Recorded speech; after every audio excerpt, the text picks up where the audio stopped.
और नेटवर्क 18 लेकर आए हैं मिशन पोषण भविष्य रोशन।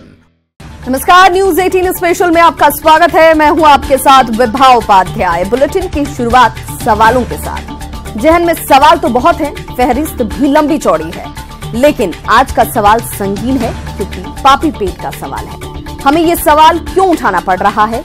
क्योंकि पिछले 3 दिनों में 2 महिलाओं को भूख चबा गई। हालांकि सिस्टम इस बात से इनकार कर रहा है। झारखंड में एक के बाद एक भूख से हो रही मौत की खबरों के बीच जहां प्रशासन में हड़कंप मचा हुआ है, वहीं राज्य सरकार भी बैकफुट पर है और उसे सफाई देनी पड़ रही है। राज्य में 3 दिन पहले गिरिडीह में भूख से हुई मौत की खबर अभी चर्चा में ही थी कि कल चतरा जिले में भूख से हुई एक और मौत की खबर ने सूबे की राजनीतिक माहौल को गरमा दिया है। सिस्टम चाहे लाख सफाई दे, लेकिन उन नामों का क्या जो आज भी भूख की शक्ल में नंगा नाच कर रहे हैं? उन नामों को जरा जहन में घुमाइए, जैसे सीता, सावित्री, संतोषी, वैद्यनाथ, रूपलाल और न जाने कौन कौन, जो काल के गाल में तो समा गए लेकिन सिस्टम के सामने सवालों की शक्ल में आज भी जिंदा है। मसला वही, सवाल वही, क्योंकि पापी पेट का सवाल है। 2 तस्वीरें आपके सामने हैं। चतरा की तस्वीर देखिए, जहां पर एक और मौत भूख की वजह से हो गई और इसने भी फिर वही सवाल उठाया सिस्टम के सामने कि आखिर आपके वो दावे कहां हैं जो ये कहते हैं कि ये तमाम योजनाएं सिर्फ आपके लिए चलाई जा रही हैं और उसके लिए आपको किसी जद्दोजहद की जरूरत नहीं है। फिर मौत के इन नामों का जिसका जिक्र हम लगातार संतोषी, सावित्री और मीना तक कर रहे हैं, फिर ऐसा क्यों है? गिरिडीह की तस्वीर जिसने अभी तक सवालों में ही सरकार को बांध के रखा है कि आखिर इस मौत के पीछे की वजह क्या है और अगर सचमुच भूख से मौत हुई तो उसके लिए जिम्मेदार कौन?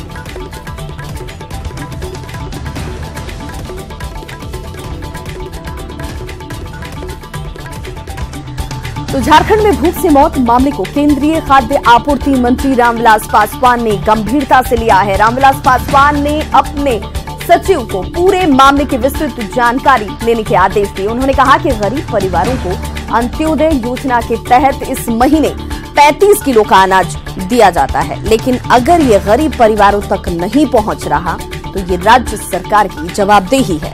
आइए सुनते हैं सिस्टम के सुर।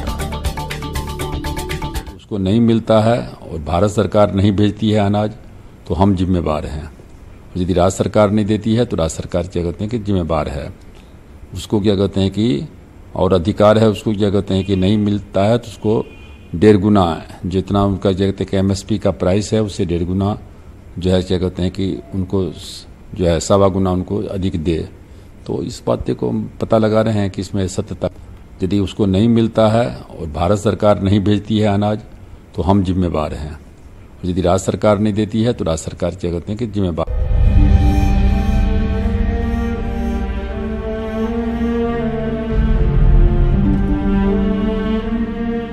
राज्य तरक्की कर रहा है, देश तरक्की के रास्ते पर है।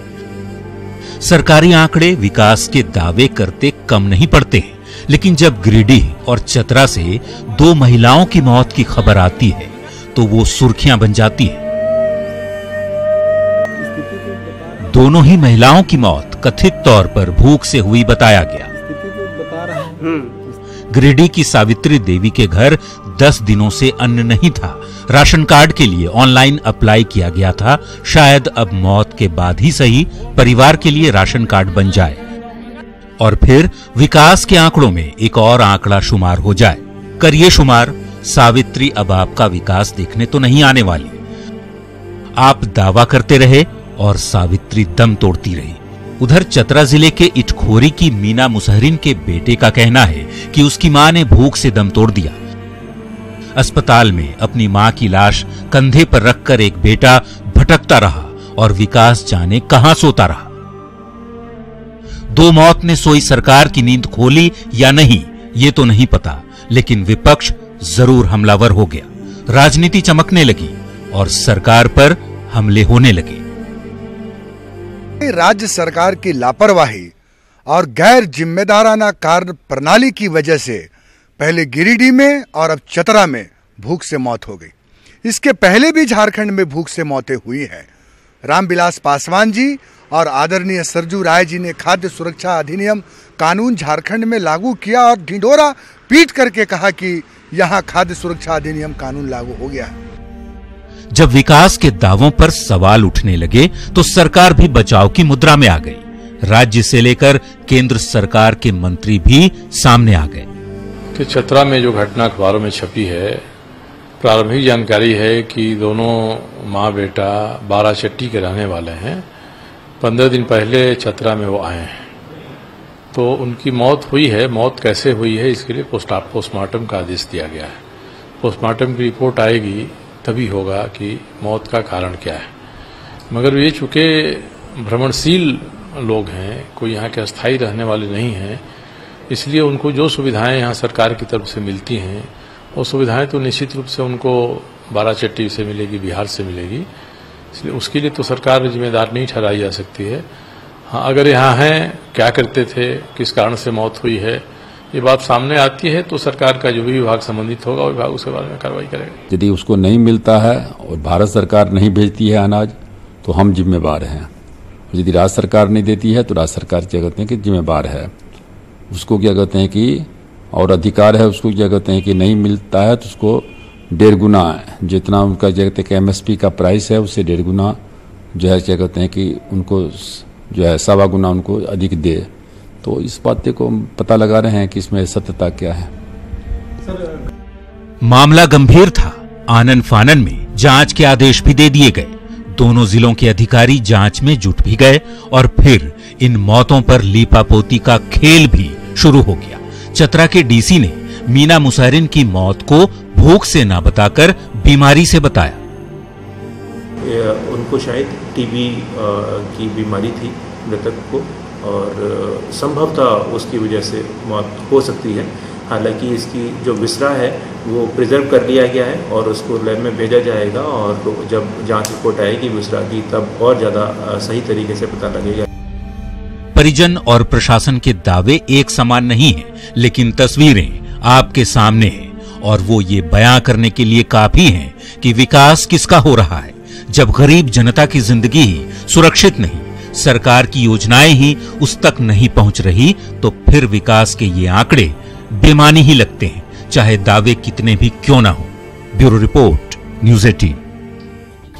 ये सियासत है जो शब्दों की बाजीगरी करने में भी माहिर है। सरकार और सिस्टम खाद्य सुरक्षा अधिनियम का हवाला दे रहे हैं। आइए जानते हैं कि इस कानून में दरअसल है क्या और वो हकीकत के कितना नजदीक है। राष्ट्रीय खाद्य सुरक्षा अधिनियम भारत सरकार द्वारा अधिसूचित एक कानून है जिसका मकसद ये सुनिश्चित करना है कि देश में जनसाधारण को खाद्यान्न मुहैया कैसे हो।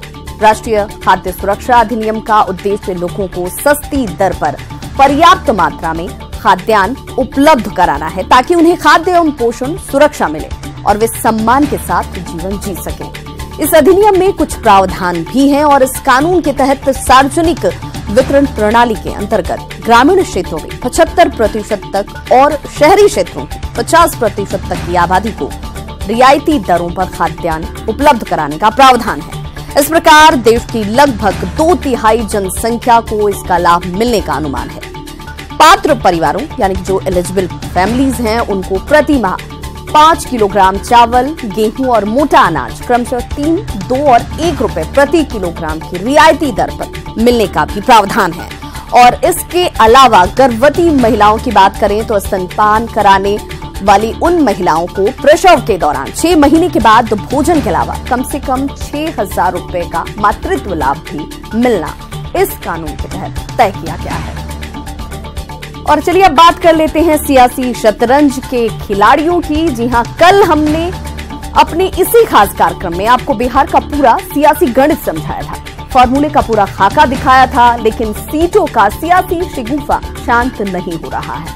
लिहाजा आज फिर से हम शतरंज के गोटियों को बारीकी से समझने की कोशिश करते हैं, जिसके आसरे सियासत अपनी जुबान खोल रही है। मौजूदा हालात में चेहरे को लेकर कोई किचकिच नहीं है, लेकिन सीटों को लेकर सियासत संशय में है।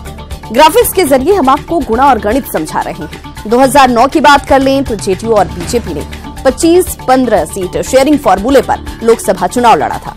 बात 2014 की करें तो जेडीयू को छोड़कर पिछले लोकसभा चुनाव में बीजेपी, एलजेपी और आरएलएसपी ने अच्छा प्रदर्शन किया था। बीजेपी 29 सीटों पर चुनाव लड़ी थी, जिसमें से 22 सीटों पर उसे जीत हासिल हुई। एलजेपी ने 7 पर चुनाव लड़ा और 6 पर जीती। आरएलएसपी ने 4 सीटों पर चुनाव लड़े और 3 पर उसे विजय हासिल हुई। इस हिसाब से 2014 में एनडीए के खाते में 32 सीटें आई थी। जेडीयू ने अकेले चुनाव लड़ा था और 40 सीटों पर और 2 पर उसे जीत मिली थी। 2019 में अगर एलजेपी और आरएलएसपी ने अपना दावा बरकरार रखा तो 11 सीटें उनके खाते में चली जाएंगी और ऐसे में 29 सीटें ही बचती हैं। बीजेपी और जेडीयू को इन्हीं में से सीटें आपस में बांटनी होंगी। जाहिर तौर पर अगले चुनाव में सीट शेयरिंग एनडीए के लिए टेढ़ी खीर साबित होगी। हम भी तो यही कह रहे हैं, छोड़ो कल की बात नहीं, कल की बात पुरानी। कल की बात वही बात, बड़े भाई की भूमिका, अरे वही बात तो भूल के ये गठबंधन हुआ है। छोड़ो कल की बात पुरानी।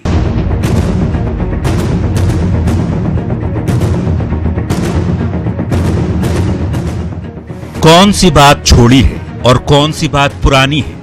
दरअसल जेडीयू का ये बयान कभी महागठबंधन से अलग होने से जुड़ा है, लेकिन इसके मायने सीट शेयरिंग और आने वाले लोकसभा चुनाव में सियासी समीकरण को लेकर ज्यादा है।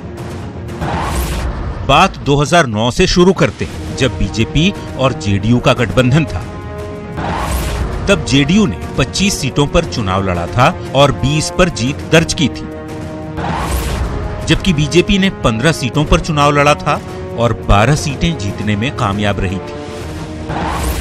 लेकिन 2014 लोकसभा चुनाव से पहले गठबंधन टूटने के बाद जेडीयू अकेले 40 सीटों पर चुनाव लड़ा था, लेकिन मात्र 2 सीटें ही जीत पाई थी, जबकि बीजेपी, एलजेपी और आरएलएसपी के गठबंधन ने 31 सीटों पर जीत दर्ज की थी।